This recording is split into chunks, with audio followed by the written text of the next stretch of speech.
सभी को very very good morning. उम्मीद है आप बेहतर होंगे, अच्छे होंगे, स्वस्थ होंगे। अगर मेरी आवाज़ आप तक पहुंच रही हो तो एक बार ज़रूर बताएं। तो चलिए आज की क्लास की शुरुआत करते हैं। Very very good morning. आज के क्लास में हम लोग सबसे पहले लीवर से शुरुआत करेंगे। डाइजेस्टिव सिस्टम का ये तीसरा पार्ट है जहां हम ग्लैंड से शुरुआत करते हैं, ग्रंथियों से शुरुआत करते हैं। ठीक है, तो आज के क्लास में हम लोग कहाँ से शुरुआत करेंगे? ग्रंथियों से शुरुआत होगी। डाइजेशन।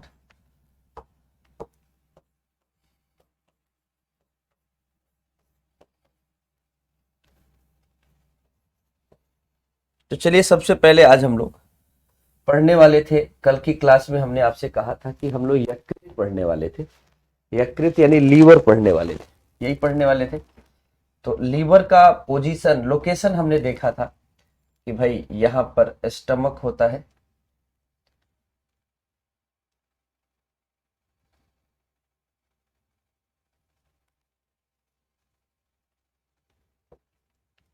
गुड मॉर्निंग मेरे भाई, गुड मॉर्निंग, गुड मॉर्निंग सभी को, good morning, very very good morning. हाँ,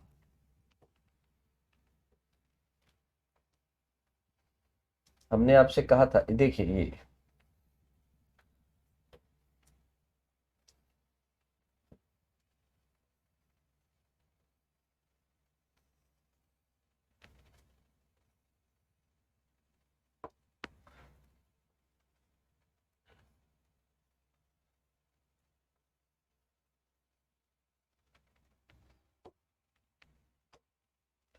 और एक ग्रंथि यहाँ पर है जिसको हम लीवर के तौर पे जानते हैं। यही ग्रंथि के बारे में हम जानने वाले हैं।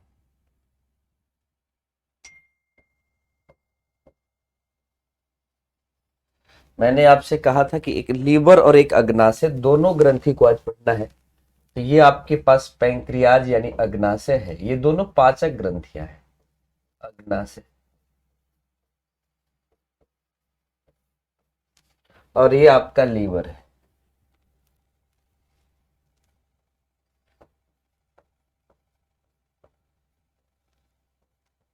यकृत है। ये दोनों पाचक ग्रंथियां हैं। वैसे लीवर के बारे में बहुत सारे पॉइंट अगर है, इसमें पहला पॉइंट आता है लार्जेस्ट ग्लैंड है। ये लार्जेस्ट ग्लैंड है। ग्लैंड किसे कहते हैं? जो कुछ ना कुछ सिक्रीट करे। ठीक, कुछ भी सिक्रीट करे वो ग्लैंड है। तो सबसे बड़ी ग्रंथि कौन सी है? लीवर। तो लीवर को हम कहते हैं भाई साहब सबसे बड़ी ग्रंथि, कहते हैं ना सबसे बड़ी ग्रंथि है। ओके, ठीक है। तो चलिए यहीं से शुरुआत करेंगे हम लोग।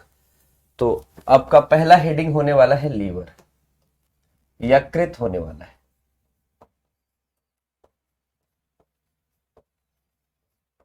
लीवर यानी यकृत। चलिए शुरुआत करते हैं लीवर के बारे में कुछ।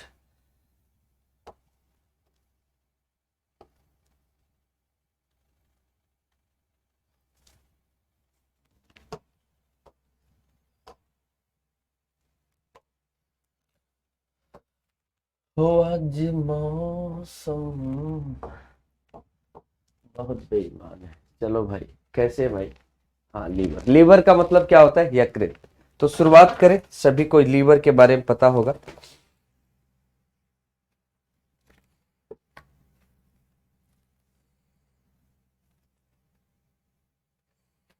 शुरुआत करें ना, ठीक है।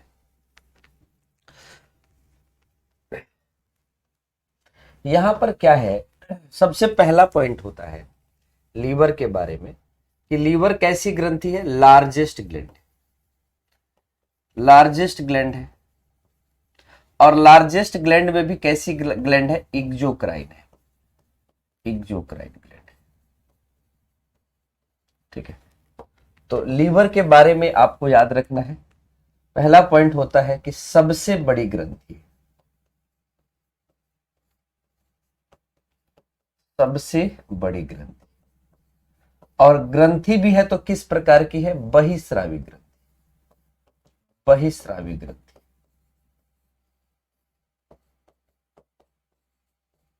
अच्छा, बहिस्रावी ग्रंथि आप लोग जानते होंगे। बहिस्रावी ग्रंथि किसका सिक्रीशन करती है? एंजाइम का।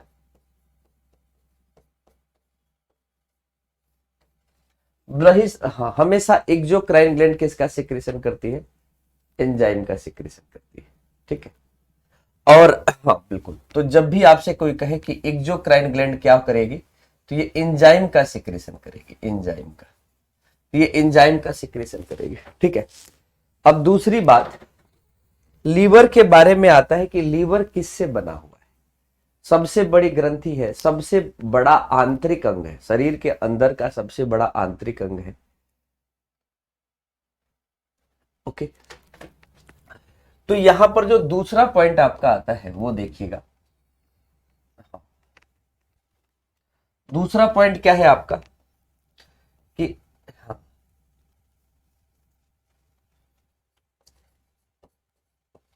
जो हिपैटिक सेल होती है, हिपैटिक सेल, ये स्ट्रक्चरल यूनिट ऑफ लीवर होती है। यानी लीवर किससे बना है? हिपैटिक कोशिकाओं से मिलकर बना है। लीवर किससे बना होता है? हिपैटिक कोशिकाओं से। ठीक है। तो आप कह सकते हैं कि सर जी, लीवर जो है यकृत हिपैटिक कोशिकाओं से निर्मित होता है।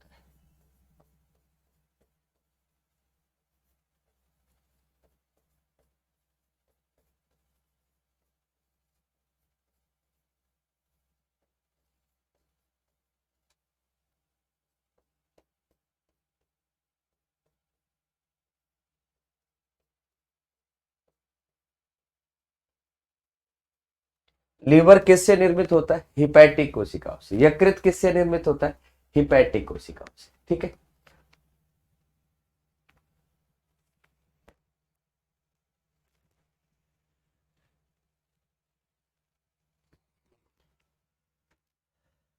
ठीक है। अब बात करते लीवर किससे मिलकर बना हुआ है? तो लीवर मिलकर बना हुआ है हिपैटिक कोशिकाओं से, स्ट्रक्चरल यूनिट ऑफ लीवर। और ये जो हिपैटिक सेल है, अगर इस हिपैटिक सेल के बारे में बात करें तो ये बाइल जूस का सिक्रीशन करता है। किसका सिक्रीशन करता है? बाइल जूस का। तो ये हिपैटिक कोशिकाएं किसका सिक्रीशन करती हैं? पित्तरस का। पित्तरस। और पित्तरस का पीएच कैसा होता है? तो पित्तरस का पीएच लगभग 7.7 यानी क्षारीय होता है। पित्तरस का पीएच कैसा होगा? बाइल जूस जिसका पीएच होगा 7.7 यानी ये एल्केलाइन पीएच होगा, एल्केलाइन पीएच होगा। तो आपने देखा कि लीवर जो सबसे बड़ी ग्रंथि है, वही स्रावी है, एंजाइम का श्रावण करती है, और ये एक जूस सिक्रीट करती है जिसको हम पित्तरस कहते हैं। जिसको हम क्या कहते हैं भाई? पित्तरस कहते हैं। ओके।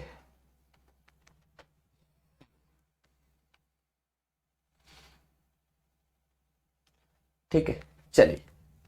तो यहां पर दो बातें आपने देखी। ओके ओके मेरे भाई, ओके ओके मेरे माई बाप, आप लोग के इतने सवाल होते हैं ना कि हम क्या बताएं। आधा पॉइंट तो ऐसे ही उड़ जाता है दिमाग से कि हाँ सर हिपैरिन क्या होता है? बेटा हिपैरिन, उज्जवल जी, बड़ा बड़ा अच्छा क्वेश्चन बनता है हिपैरिन से। ये एंटी ब्लड कोआगुलेंट है। जैसे ब्लड निकाला जाता है ना ब्लड टेस्ट के लिए, तो निकाल के एक कलेक्टर, एक ट्यूब होती है, उसी में रखा जाता है।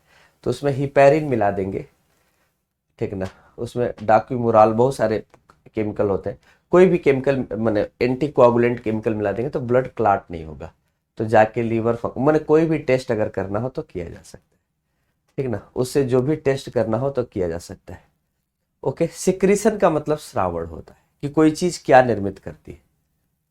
हाँ, कोई चीज क्या निर्मित करती है। ठीक है। लीवर खराब होने पहले लीवर बना तो दें तब ना खराब होगा वैभव।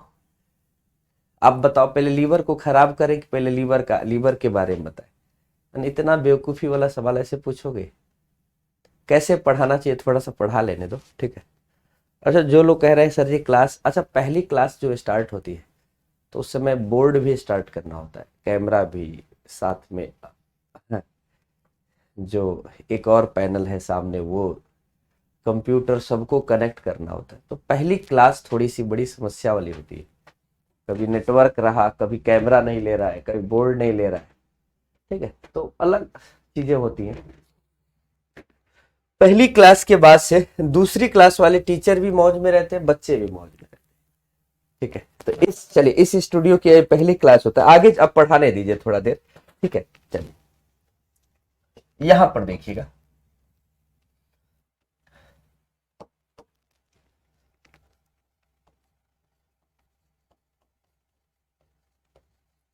Bile juice. बाइल जूस कहाँ स्टोर होता है? Store in pancreas. Bile juice pancreas कर है, गाल ब्लैडर। कहाँ स्टोर होता है? Gall bladder.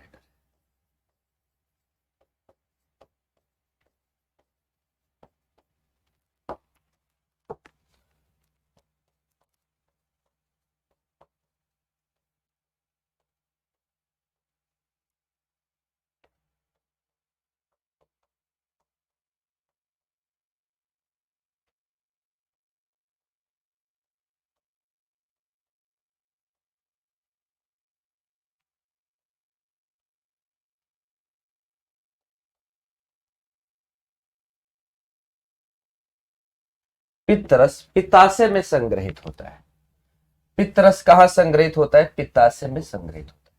तो आप जानते हैं बाइल जूस जो होता है ना, गाल ब्लैडर में संग्रहित होता है, स्टोर होता है। गाल ब्लैडर कभी प्रोड्यूस तो नहीं करता, लेकिन गाल ब्लैडर स्टोर करता है, ठीक है। कोई डाउट तो नहीं? अब आगे की बात करते हैं। तो बाइल जूस के बारे में आप यहां देख पा रहे हैं कि यहां पे ये गाल ब्लैडर, ये क्या है बेटा? गाल ब्लैडर, और यही पित्तरस है। तो एक एक चीजों को थोड़ा देखते हैं। इसको हमने क्या बोला? पित्ताशय बोला। और इसी पित्ताशय में आपका क्या स्टोर है? इसी पित्ताशय में पित्तरस स्टोर है, ठीक है ना। अच्छा, इसी को हम सिस्टिक डक्ट, इसको हम क्या कहते हैं? Cystic duct. ये आपको कभी याद नहीं रखना है, ठीक है। अच्छा, इसको बाइल डक्ट कहते हैं। और ये पैंक्रियाज है, पैंक्रियाज से ये पैंक्रियाटिक डक्ट आता है। डक्ट का मतलब होता है वाहिनी, अग्नाशय की वाहिनी, और दोनों आती है और यहीं पे इसी को हम क्या बोलते हैं? ग्रहणी बोलते हैं, ड्यूडेनम बोलते हैं। तो लास्ट वाली क्लास में आप देखिएगा तो मैंने आपको बताया हुआ है कि छोटी आंत के 3 भाग होते हैं, ड्यूडेनम, जेजुनम, इलियम। तो ये जो ड्यूडेनम है ना, ये छोटी आंत का पहला भाग है, first part of small intestine. ये क्या है? First part of small intestine का प्रथम भाग है ये। और ये किस शेप का होता है? एक बच्चा कल की क्लास में कह रहा था सर जी सी शेप का होता है। कौन सी शेप का होता है उसको नहीं याद था। तो ग्रहणी जो होता है ना, वो सी शेप का होता है, ठीक ना। ड्यूडेनम किस शेप का होता है? सी शेप का। और यही जो है मुख्य पाचन स्थल है। यही कैसा है? मुख्य पाचन स्थल है। तो अगर मुख्य पाचन स्थल की हम बात करें तो आप ग्रहणी को कहिएगा कि सर जी ये मुख्य पाचन स्थल है, ठीक है। क्या है भाई? मुख्य पाचन स्थल है।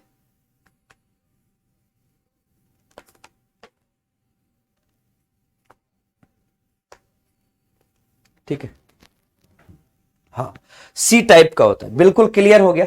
अब आगे की बात करते हैं। तो आपने ये देखा कि यहां पे पित्तरस का निर्माण हो गया।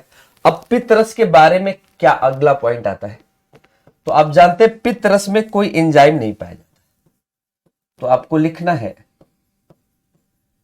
पित्तरस में एंजाइम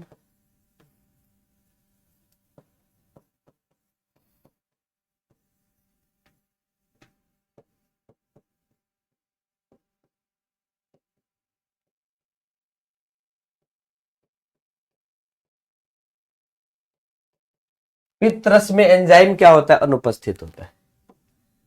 तो यहां पर क्या होगा? अगर हम कहें बाइल जूस में, तो आप कहेंगे नो एंजाइम। पित्तरस में कोई भी एंजाइम नहीं होता है, नो एंजाइम, कोई भी एंजाइम नहीं। पित्तरस में कोई भी एंजाइम नहीं होता। अब पित्तरस में कोई एंजाइम है नहीं, पित्त रस बस भोजन के माध्यम को क्या बना देता है, क्षारीय बना देता है, ठीक ना, भोजन के माध्यम को कैसा बना देता है, क्षारीय बना देता है। अब आइए आगे की बात करते हैं, पित्त रस का कार्य क्या है, ठीक है, पित्त रस का कार्य क्या है, पित्ताशय के बारे में बात करेंगे और सारी चीजों के बारे में बात करेंगे।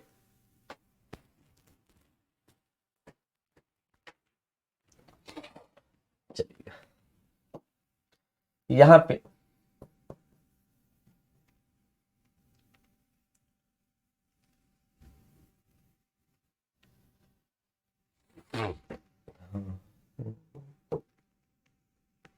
यहां पे कुछ और पॉइंट लिखा जा सकता है क्या, इसको सेंटर में कर देते हैं। चलिए, अगर हम पित्त रस के कार्य की बात करें,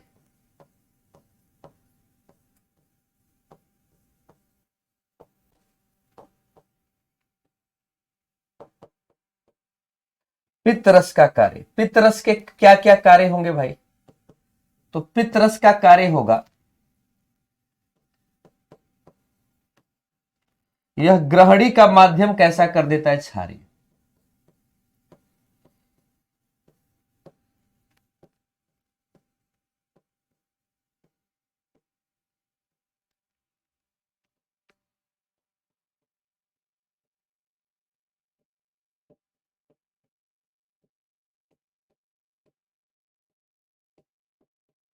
ग्रहणी का माध्यम क्षारीय बना देता है। तो पित्त रस जो है ना, हाँ, क्या करता है, पित्त रस ग्रहणी मतलब ड्यूडेनम, ग्रहणी का माध्यम क्षारीय बना देता है। दूसरा क्या होता है, क्षारीय माध्यम बनने से माध्यम को क्षारीय बना देता है। इससे होता क्या है, ठीक ना, जो असक्रिय एंजाइम होते हैं वो सक्रिय हो जाते हैं।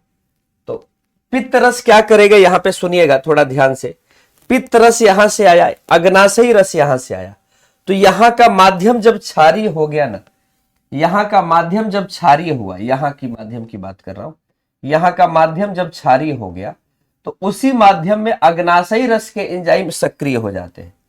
उसी माध्यम में क्या होता है, अग्नाशयी रस के एंजाइम क्या हो जाते हैं, सक्रिय हो जाते हैं। तो यही बात लिखना है कि भाई यह अग्नाशयी रस के एंजाइम को सक्रिय बनाता है।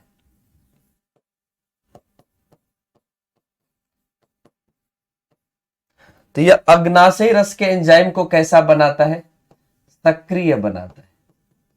तो यह अग्नाशयी रस के एंजाइम को सक्रिय बना देता है। कहेंगे ठीक है सर जी, अग्नाशयी रस के एंजाइम को सक्रिय बना देता है। अब सक्रिय बना देता है तो फिर क्या होता है, यहां पर देखिएगा अग्नाशयी रस के एंजाइम को सक्रिय कर देगा, बहुत अच्छी बात है। अब ये पाचन के लिए पूरी तरह से एक्टिवेट हो गए, पाचन का कार्य कर सकते हैं। कौन, अग्नाशयी रस के जो एंजाइम है। तो ये करेंगे क्या, इनका काम क्या क्या हो सकता है, तो एक इनका काम होगा, यह जीवाणुओं को नष्ट करते हैं। अगर कोई जीवाणु उपस्थित है तो जीवाणुओं को नष्ट करते हैं।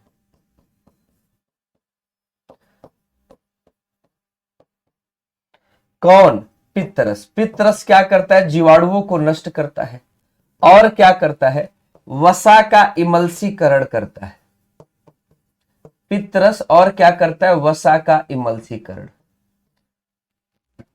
तो ये सारा काम है पित्तरस का, ये सारा काम किसका है भाई, पित्तरस का, ठीक है। चलिए, इमल्सिफिकेशन ऑफ फैट। तो यहाँ पे फंक्शन, आज बहुत अच्छा लगा कि लोग परेशान नहीं है कि सर इंग्लिश वाला कब लिखेंगे, क्योंकि वो जानते हैं कि एक तरफ इंग्लिश और एक तरफ हिंदी मिल रही है। ये बहुत अच्छी चीज है, आप समझदार बनते हैं तो अच्छा लगता है। तो ग्रहणी का माध्यम, पहला क्या है कारण, पहला काम क्या करता है, तो जो बाइल जूस है ना, बाइल जूस, बाइल जूस, हाँ,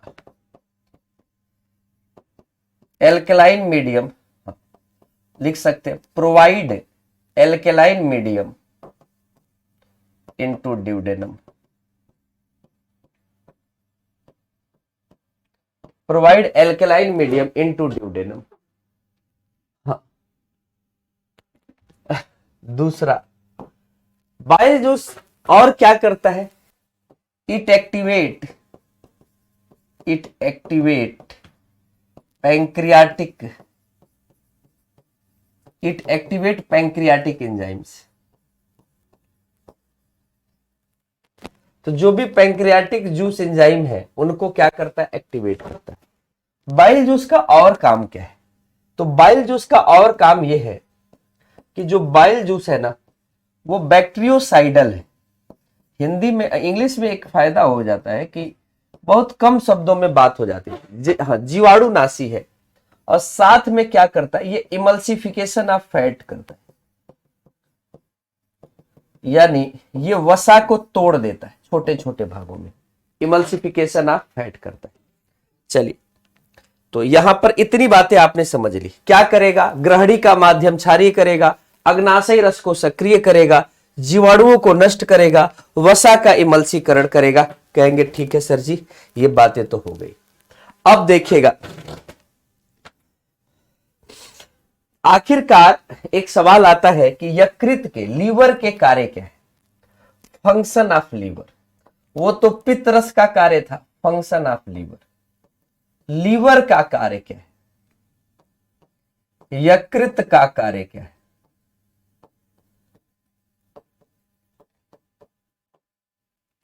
यकृत का कार्य क्या है,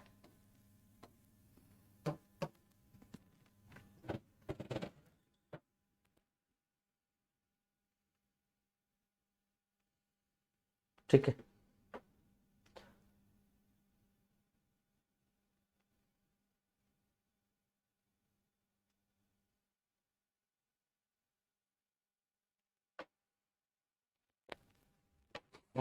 तो लीवर के कार्य के बारे में देखिएगा, क्या क्या कार्य है लीवर के, इसके बारे में चर्चा करते हैं।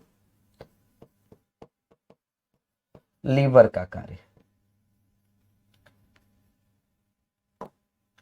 लीवर का कार्य, यहां पर जो भी कार्य बताए जाएंगे सारे प्रश्न रह चुके हैं, तो ध्यान से सुनना पड़ेगा आपको। पहला सुनिएगा, लीवर का कार्य क्या है, यह ग्लूकोज को किस में परिवर्तित करेगा, ग्लाइकोजन में। तो हाँ, लीवर जो है ग्लूकोज को किस में परिवर्तित करता है, ग्लाइकोजन में।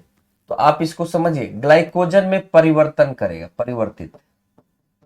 तो ग्लूकोज को ग्लाइकोजन में परिवर्तित करता है, और इसके बाद क्या करता है, स्टोर करता है, फिर स्टोर करता है।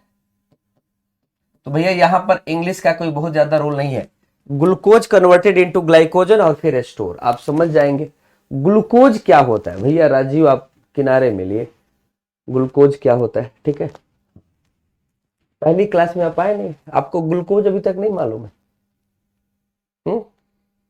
मैंने क्या ये सब मजाक चल रहा है क्या, एकदम आपको ग्लूकोज के बारे में आज तक जीवन में अभी तक ग्लूकोज नहीं समझ में आया है, ग्लूकोज क्या होता है। हाँ?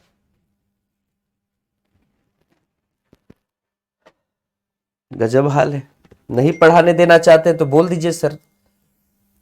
दूसरा काम क्या है भाई, विटामिन ए को स्टोर करता है।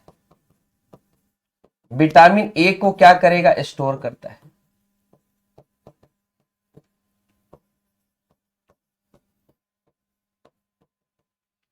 विटामिन ए को स्टोर करता है।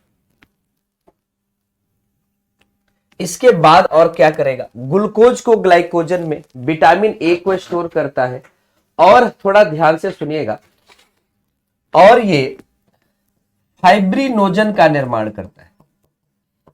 फाइब्रिनोजन प्रोटीन, फाइब्रिनोजन प्रोटीन क्या करता है, help in blood clotting, help in blood clotting. Blood clotting का मतलब हो गया रुधिर के थक्का जमाने में मदद करता है, रुधिर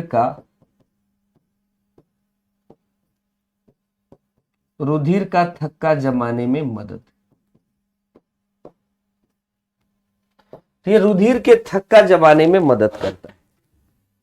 कहेंगे ठीक है सर जी, फाइब्रिनोजन को फाइब्रिनोजन ही बोलेंगे यहां पर।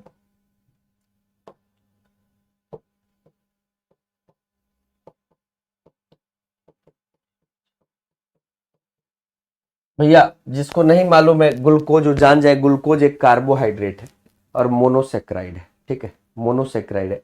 बायोमॉलिक्यूल आएगा और डिटेल में ग्लूकोज पढ़ा दूंगा। ठीक है,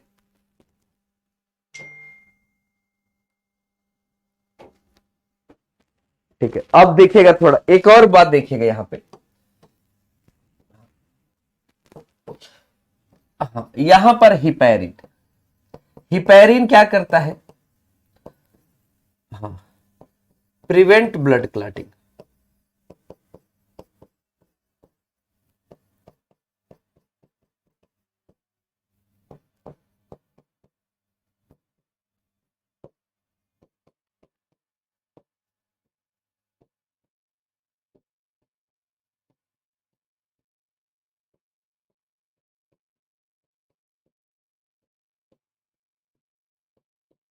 रुधिर को थक्का जमाने से रोकता है हिपैरिन। एक बच्चा पूछ रहा था ना अभी, हिपैरिन सर क्या है?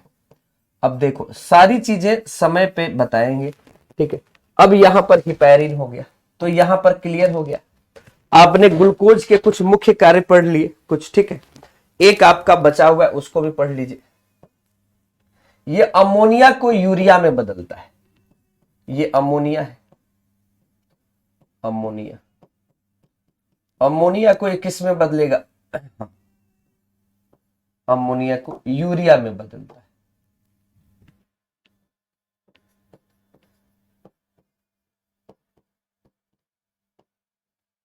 तो अमोनिया को यूरिया में बदलता है कौन? लीवर। अमोनिया को यूरिया में परिवर्तित करता है और इस चक्र का नाम है आर्निथिन चक्र।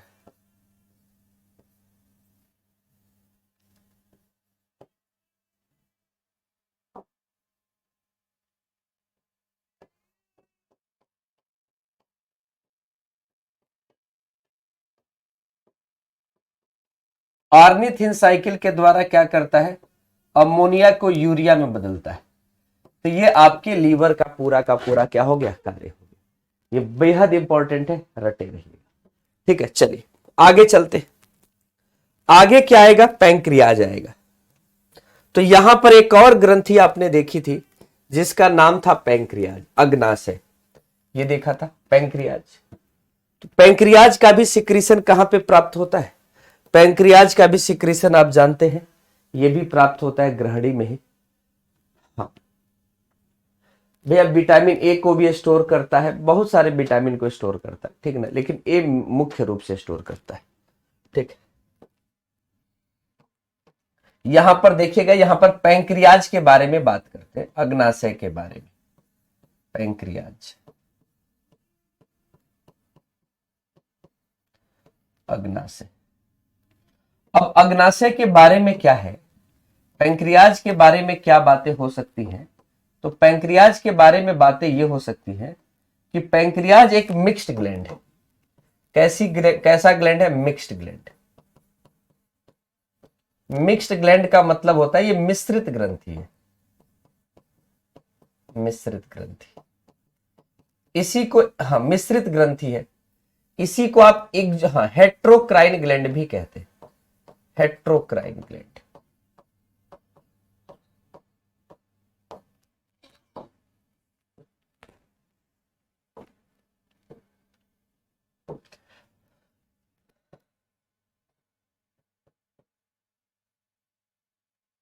हेट्रोक्राइन ग्लैंड भी बोलते हैं। अब मिक्स्ड ग्लैंड जो होती है ना, उनका दो काम होते हैं। वो इंडोक्राइन नेचर के होते हैं। अब इंडोक्राइन नेचर का मतलब अंतःस्रावी होंगे। अब अंतःस्रावी जो भी होंगे वो हार्मोन का श्रावण करते हैं। अंतःस्रावी जो होते हैं वो किसका श्रावण करते हैं? अंतःस्रावी जो भी ग्रंथियां होती है वो हार्मोन का श्रावण करती है, हार्मोन का। तो अंतःस्रावी जो भी ग्रंथियां होंगी वो हार्मोन का श्रावण करती है। और जो एक्सोक्राइन होंगे वो एंजाइम का सिक्रेशन करेंगे।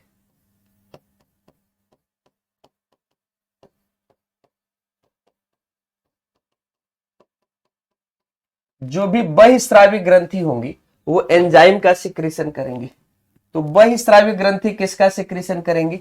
एंजाइम का।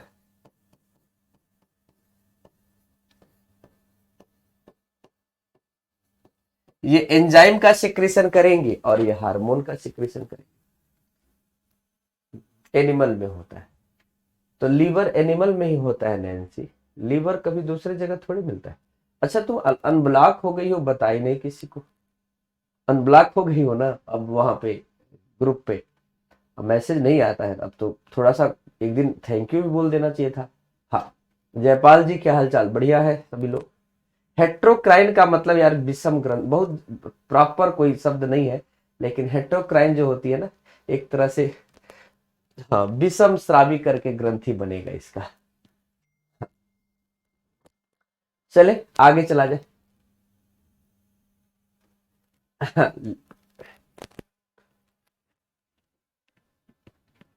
नहीं नहीं बात सही बता मैंने, एक चलिए आगे चलते हम लोग। अच्छा हार्मोन का एक बात सुनिएगा, अगर हम बात करें, इतनी बात समझ में आ गई ना, अंतःस्रावी ग्रंथि।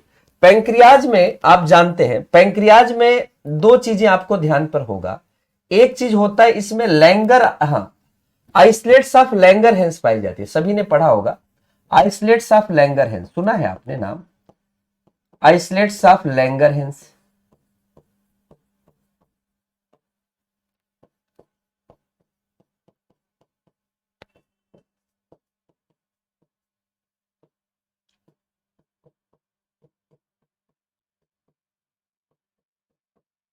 लैंगरहैंस की द्वीपिकाएं, अच्छा लैंगरहैंस की द्वीपिकाएं पाई जाती हैं और इसमें तीन सेल पाए जाते हैं, अल्फा सेल, बीटा सेल और डेल्टा सेल।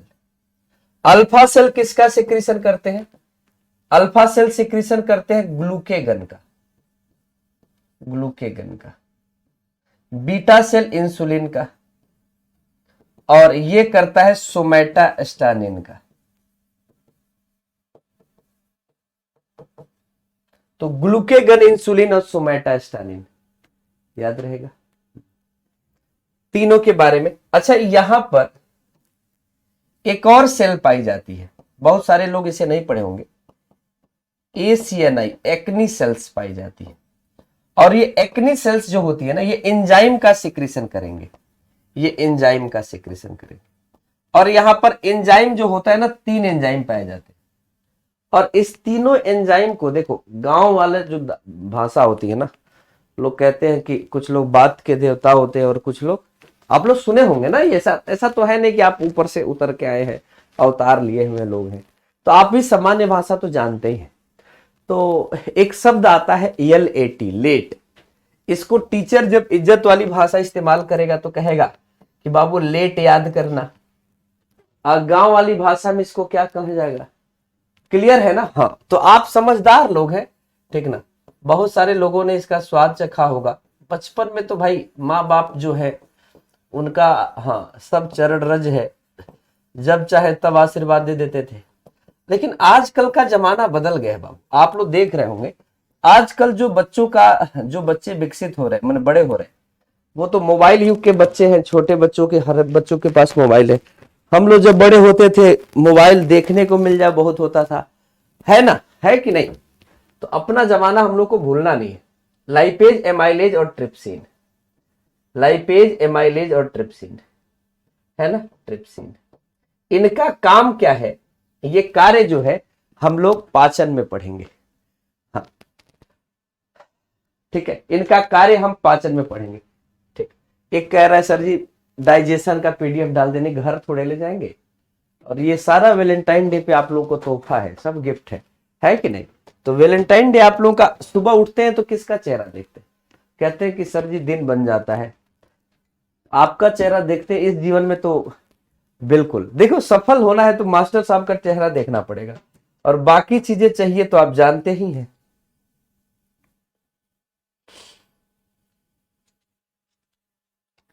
ठीक है, चलिए अब एक बात बताओ, यहां पे थोड़ी सी बातें यहां पे कर देते हैं।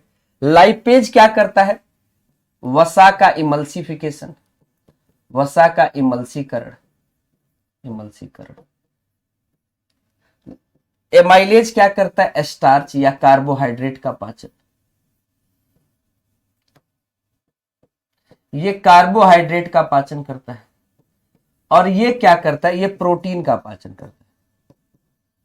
ये प्रोटीन का। तो तीनों के बारे में तो ध्यान पे है ही। हाँ बिल्कुल, चले आगे। तो मैंने कहा कि जो अग्नाशय है, अग्नाशय, अग्नाशय कैसी ग्रंथि है? मिश्रित। अग्नाशय कैसी ग्रंथि है? हेट्रोक्राइन। हेट्रोक्राइन क्यों है? क्योंकि ये एक्सोक्राइन भी है, इंडोक्राइन भी है। तो जो भी ग्रंथि एक्सो और इंडो दोनों होती है उसको मिश्रित कहेंगे या विषम स्रावी ग्रंथि कहेंगे, है कि नहीं? चलिए अगला क्या है भाई, तो यहां पर क्या है कि अग्नाशय जो है इंडोक्राइन और एक्सोक्राइन है, और अग्नाशय में ही कौन से सेल पाए जाते हैं? आइसोलेट्स ऑफ लैंगर है, जिसमें alpha cell, beta cell, delta cell. Alpha cell glucagon, beta cell insulin और डेल्टा सेल सोमेटास्टानिन का श्रावण करता है। अल्फा सेल में ग्लूकेगन सिक्रीशन हुआ, ब्लड ग्लूकोज लेवल को बढ़ा देगा कि घटा देगा? ये ग्लूकेगन क्या करेगा? ब्लड ग्लूकोज लेवल को बढ़ाता है, ये ब्लड ग्लूकोज लेवल को घटाता है। ध्यान दीजिएगा, ये बाकी चीजें हम आगे बताएंगे। ब्लड ग्लूकोज लेवल को बढ़ाता है, ब्लड ग्लूकोज लेवल को घटाता है। भैया हम हट गए हैं, समझते रहो। सोमेटास्टानिन देखो कोने में है वहां पे, अब मैं हट गया हूं एकदम, अब तो आपको पूरा स्क्रीन दिख रहा होगा ना, कोई डिस्टर्ब करने वाला नहीं है। सोमेटास्टानिन आप देख पा रहे हो, इसका फंक्शन बहुत ज्यादा भी क्लियर नहीं है। और यहाँ पे 3 एंजाइम, एक्नी सेल ने 3 एंजाइम सिक्रेट किया, एलएटी, लाइपेज, एमाइलेज, ट्रिप्सिन, और पूरी तरह से पैंक्रियाटिक अग्नाशय को हम कहते हैं पूर्ण पाचक ग्रंथि, या पूरी तरह से पाचन करता है, मतलब कार्बोहाइड्रेट, फैट और प्रोटीन तीनों का पाचन करता है। अब बाबू इजाजत है, आ जाओ सामने। तीनों का पाचन करता है, कार्बोहाइड्रेट, फैट और प्रोटीन, ये तीनों का कौन पाचन करता है? पैंक्रियाज। कहोगे जी सर जी, ये तीनों का पाचन करता है। तो इसको हम कहते हैं, हाँ, ये अग्नाशयी रस का श्रावण करता है, अग्नाशयी रस, पैंक्रियाटिक जूस। और इसी में ये सारे एंजाइम मिलते हैं, पैंक्रियाटिक जूस, ठीक है ना, पूर्ण पाचक रस है। ठीक है, तो चलिए आगे आपको ध्यान पे रखना है, थोड़ा ध्यान से बनाइएगा इसको, नहीं तो गड़बड़ हो जाएगा, इधर का उधर भी हो सकता है। बड़ी देर कर दी सनम आते आते, चला जाए।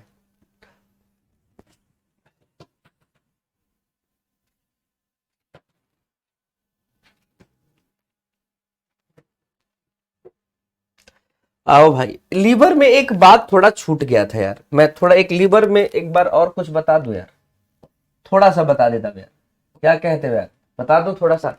बिल्कुल, अच्छा, वाओ, बिलीरुबिन एंड बिलीबर्डिन।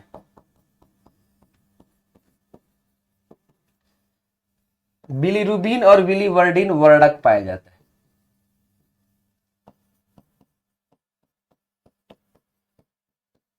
तो यहाँ पे बिलीरुबिन, लीवर जो है, बिलीरुबिन और बिलीवर्डिन, कैसे ये वर्णक मिलेगा?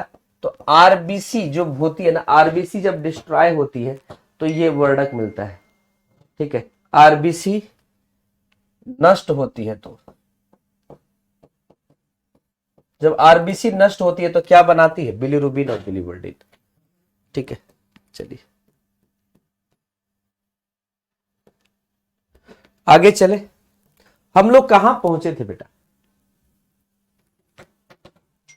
आज सर बहुत खुश है, आज हम क्या खुश है। देखो एक बात जानते हो बाबू, जीवन में जब इंसान खुद खुश होता है ना, तो उसको सामने वाला खुश दिखता है, वो खुशी से जाएगा, और भाई क्या हाल चाल है, क्या हो रहा है, पढ़ाई वढ़ाई बहुत बढ़िया चल रही है। आज जब खुद दुखी होगा तो उसको लगेगा दूसरे का हंसी खुशी उसको बड़ी चुभेगा, है ना? तो देखिएगा, अमाशय के पाचन को तो हम लोग पढ़ लिए थे। अब बताओ, हाँ, छोटी आंत का पाचन आज पढ़ना था, स्मॉल इंटेस्टाइन का।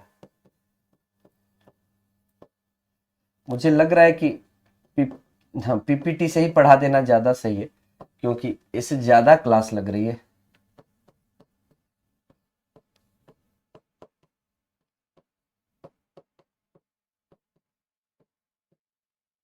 छोटी आंत में पाचन, तो छोटी आंत में पाचन, तो सबसे पहले छोटी आंत की लंबाई कितनी होती है? स्मॉल इंटेस्टाइन की लंबाई कितनी होती है? लगभग 6.5 फीट के करीब। कितनी होती है? लगभग 6.5 फीट के करीब आपकी छोटी आंत की लंबाई होती है।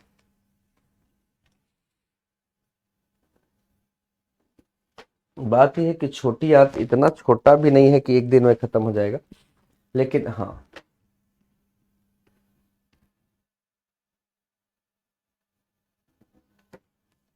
अब देखिए यहां पर क्या है, यहां पर सुनिएगा, स्मॉल इंटेस्टाइन 6.5 फीट का होता है और ये बड़ी आंत से बड़ा होता है। स्मॉल इंटेस्टाइन के 3 भाग होते हैं, छोटी आंत के कितने भाग होते हैं? 3 भाग। तीनों भाग का नाम बताइए। सबसे पहले वाले भाग को हम ग्रहणी कहते हैं, ग्रहणी यानी जिसको हम डिओडेनम बोलते हैं, डिओडेनम कहेंगे, ठीक है सर जी। दूसरे वाले भाग को हम मध्यांत्र बोलते हैं, मध्यांत्र। और तीसरे वाले भाग को हम शेषांत्र बोलते हैं, शेषांत्र। अच्छा, इसी का शेषांत्र, मध्यांत्र, ये त्र लिखना खतरनाक शब्द है, हम लोग भी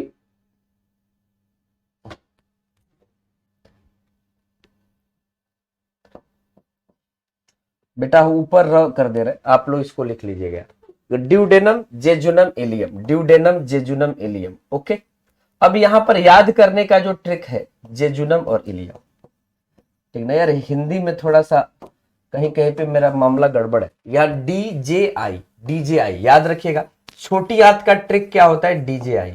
छोटी आंत का ट्रिक क्या होता है? DJI, DJI, DJI, duodenum jejunum ilium. ये मुख्य पाचन, यहां पे ध्यान देना, इससे ज्यादा कीमती पॉइंट आज नहीं है मेरे पास।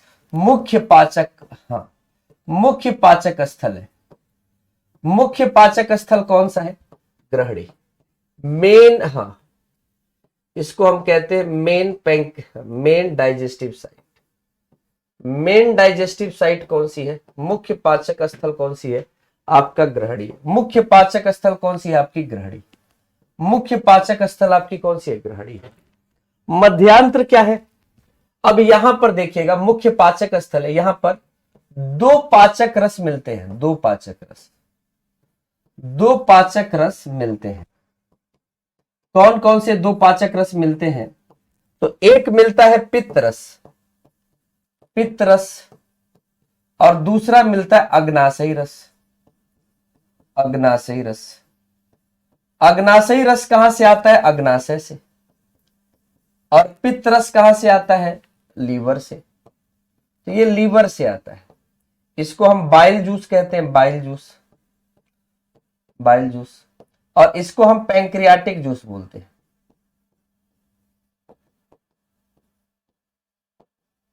और ये आता कहां से? पैंक्रियाज से। तो पैंक्रियाज से पैंक्रियाटिक जूस आता है और लीवर से बाइल जूस आते हैं। 2 पाचक रस आके कहां मिलते हैं भाई? ड्यूडेनम में मिलते हैं। तो ड्यूडेनम को हम मुख्य पाचक स्थल कहते हैं। और यही ड्यूडेनम किस शेप का है? यही ड्यूडेनम जो है सी शेप का है और ये स्मॉलेस्ट है, छोटा भाग है, छोटी आंत का सबसे छोटा भाग है ये, छोटी आंत का सब, हाँ, स्मॉल इंटेस्टाइन का सबसे छोटा भाग है, सबसे छोटा। तो स्मॉल इंटेस्टाइन का सबसे छोटा भाग तो है, लेकिन मुख्य पाचक स्थल।